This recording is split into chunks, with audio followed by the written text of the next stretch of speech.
Hi everyone, in this video, I will explain to you the comparison between Stripe Atlas versus First Base versus Clerky versus Zen Business.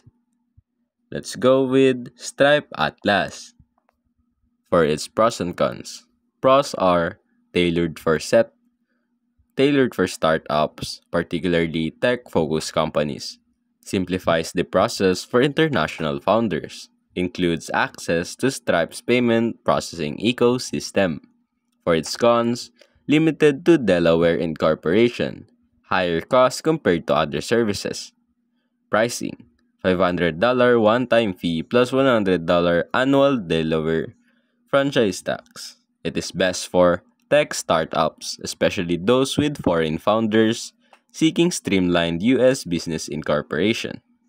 Next is the first base. Some of its pros and cons are pros, flexible choice of incorporation states, post-incorporation compliance support, affordable pricing for starters. Cons are not as established or specialized in legal documentation compared to Clergy.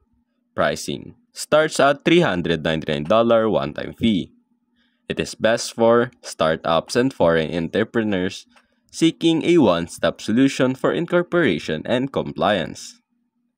Next is the Clerky. Pros and cons. Pros are highly detailed legal templates. Focuses on investor-friendly incorporation and compliance. Strong reputation among venture capital-backed startups. Cons. Expensive compared to competitors. Not as user-friendly to beginners or non-technical users. Pricing starts at $799 for incorporation plus additional fees for documentation. It is best for startup looking for legally robust incorporation and documentation. Lastly is the Zen business. Pros are affordable and straightforward, suitable for non-startup small businesses. Includes various add-ons for customization.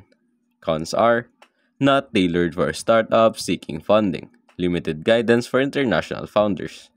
Pricing starts at $0 plus state filing fees rather, with paid plans starting at $199 a year. It is best for small businesses and entrepreneurs seeking affordable LLC formation services. And that's basically it.